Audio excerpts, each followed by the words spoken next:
Hello and welcome back to the channel once again. My name is Andy and today we're on to part 4 in the Classic Cars and Motorsport series, looking at the first of the Ferraris that we have on the list for this series. It is the 1995 Ferrari 412 T2, basically well known for being the car that took Jean Alesi to his one and only Formula 1 career victory.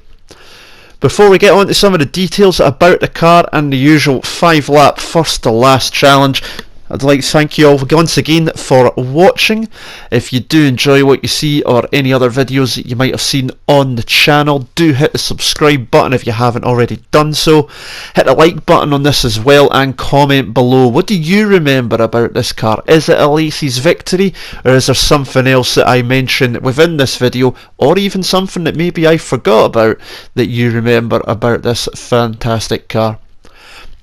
As I say, we are on to the first of the Ferraris. 1995 was a sort of transitional year in the sport. The year before had seen the tragic deaths of Ayrton Senna and Roland Ratzenberger at the San Marino Grand Prix, and there was a few changes put in place for this season, with major changes coming in 1996, so a lot of the teams sort of done an evolution of their 1994 cars to fit with the changes that were looked at for the season following those passings.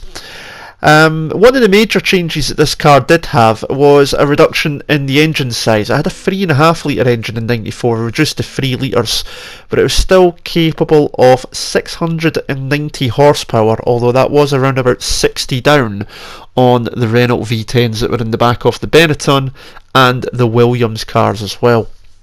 The car was designed by John Barnard and Gustav Brunner, and as I say, it was an evolution of the previous year's T1 car.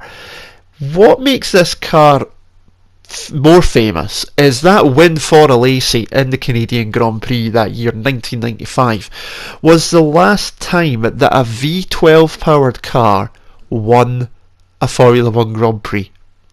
Now, the sound of the V12 screaming at over nearly 17,000 RPM is a sound that many fans still yearn for, especially in this era of hybrid turbo V6s. It's a sound that just pierced everywhere it went, but as a motorsport fan, it's the kind of sound that is music to your ears, while it makes the ears of others who don't understand it bleed.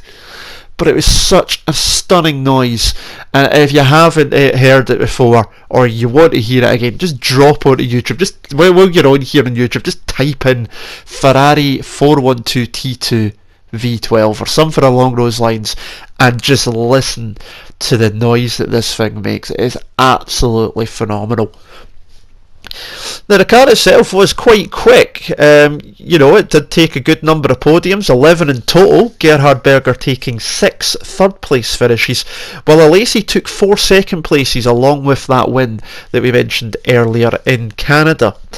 Alesi especially had some rotten luck during this season. He was leading about 3 separate other times as well, with laps to go while leading, just to see victory snatched from him in the dying seconds. He was leading the European Grand Prix in Nürburgring, where before Schumacher got to him with a few laps to go. That was a wet dry race, and Alesi just had been in the right place at the right time for that one. The other two were wheel bearing at Monza, which I'll come on to in a minute, and a drive shaft went at Suzuka.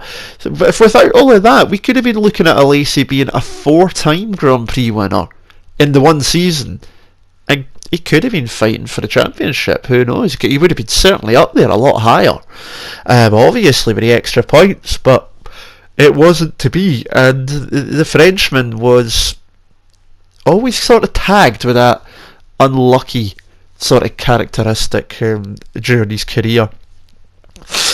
What made the Monza win really frustrating for the team is that they were leading 1-2 at their home track after Michael Schumacher and Damon Hill had one of those two coming togethers that they had during the 95 season.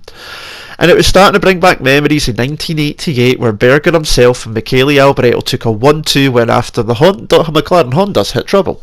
We mentioned that in part 1. But a bizarre incident seen Berger retire with suspension damage first of all, and the reason for the suspension damage was the camera on Alesi's car, I think it was the one that was on the rear wing, fell off and smashed into Berger's car, and Alesi was leading at this point, Berger in second, and that destroyed the 1-2. And that took him out of the Grand Prix. And in 7 laps to go, that wheel bearing failed on Alesi's car, and it just robbed the home fans of a win for the Scuderia. But the car itself was seen as being quick enough, supposedly, to win a World Championship. At the end of 95, Berger and Alesi both left the team. They both left the Ferrari team, both joined Benetton, and heading in the other direction from Benetton was Schumacher, two-time world champion now by this point. He tested the 412 T2 in late 1995 and says it would have been good enough to win a world championship. Whether that could have been true or not, we'll never know, obviously. But what's interesting is that Berger and Alesi tested the Benetton from 1995, and they described it as being horrible. Almost. The way it was set up by Schumacher meant it was right around his driving style, which was very unique compared to anyone else, and they did not like the driving style of that for Benetton, and it makes you wonder, what could have been? Could it have been big different? How different could it have been? We'll never know. But it is remembered obviously for being the last V12, and of course, as I said earlier many times now, Alesi's win. Alesi himself was quite a popular driver, even though he was never majorly successful. He was always known as holding his hands really high up the wheel. I think it was described once by Martin Brundle in commentary, I think it was, or was it maybe Murray Walker, I can't quite remember, as if he was trying to eat the tracks. He was that, aggressive with his style. And he was phenomenal in wet, dry conditions, especially being able to stay out on slicks longer than anyone else in changing conditions. So he was an exciting driver for sure, and had he reined that in, maybe had a better car, could it have changed? Who knows? But he is associated very much with Ferrari, and a lot of people actually forget sometimes that he's French, and they actually think he's Italian because of his driving style being very aggressive. So it just shows you he really put himself across to the Tifosi, and they responded back in kind as well. So with his best race, and obviously his only win being at Montreal, we're obviously going to do our last to first challenge today around the Circuit de Gilles Villeneuve in the Ferrari that Alesi took to victory.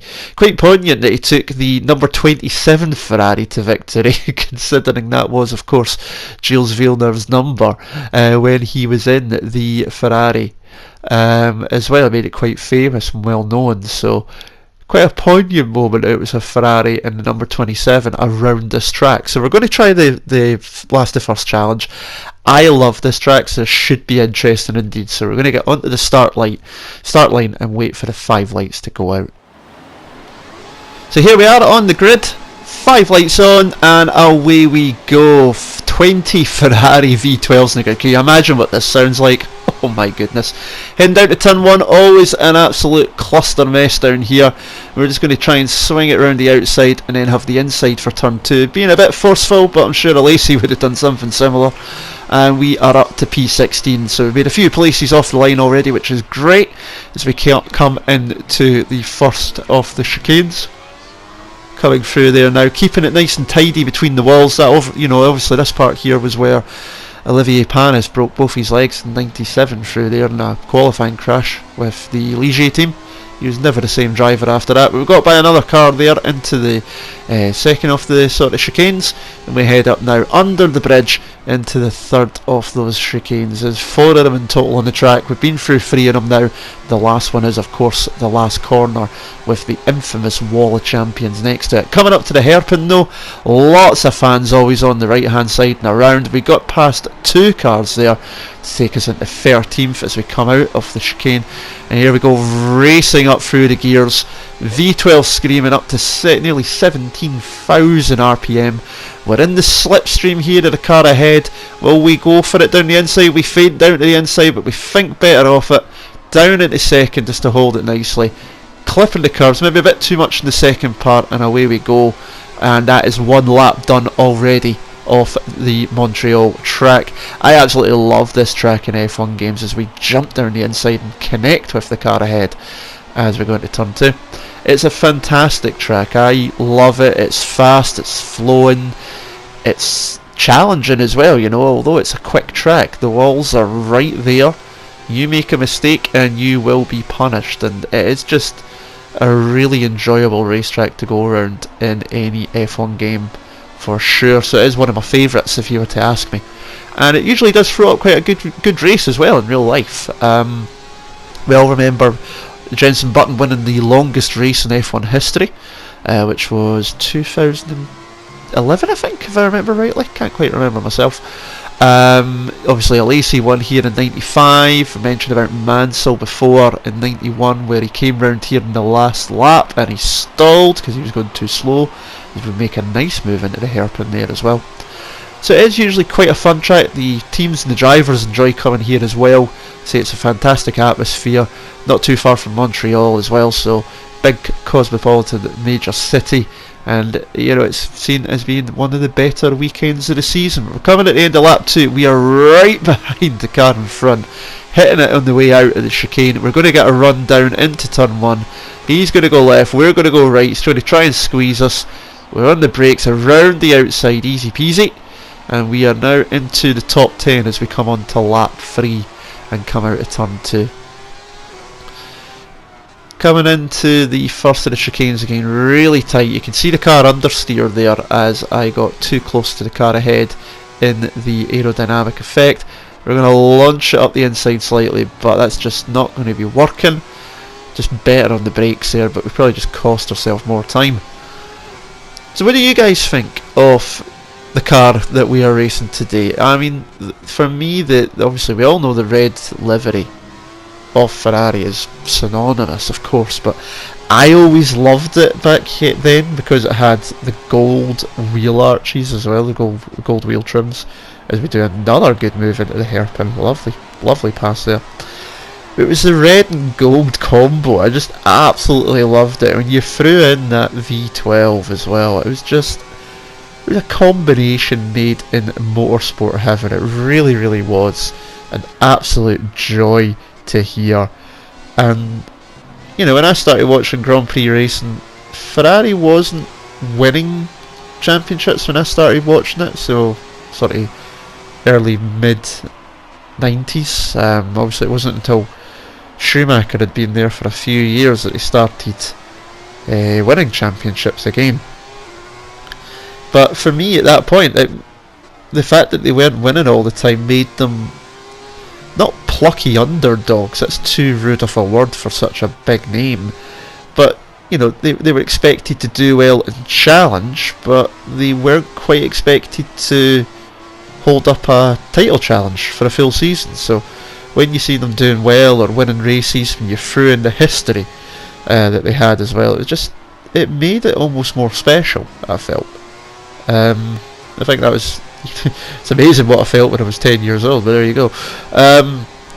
But yeah, it made it really enjoyable to see them doing well, and obviously, as I said earlier, everyone really enjoyed watching Alesi. He was a charismatic person, quite different from your normal Frenchman, and I use quotation marks there, I'm not trying to be rude, but obviously previous French drivers were seen as being good drivers, but you know, calculated, you know, running the risk. Prost being the biggest example of that, obviously, the Professor. So Alesi, that's why he was obviously, you know, I personally remember being younger, I knew he was French, but I always thought he was Italian. He would be more better being an Italian driver. So You know, he just fitted the mould so well for what you'd expect as, you know, Italian, fiery, feisty, passionate.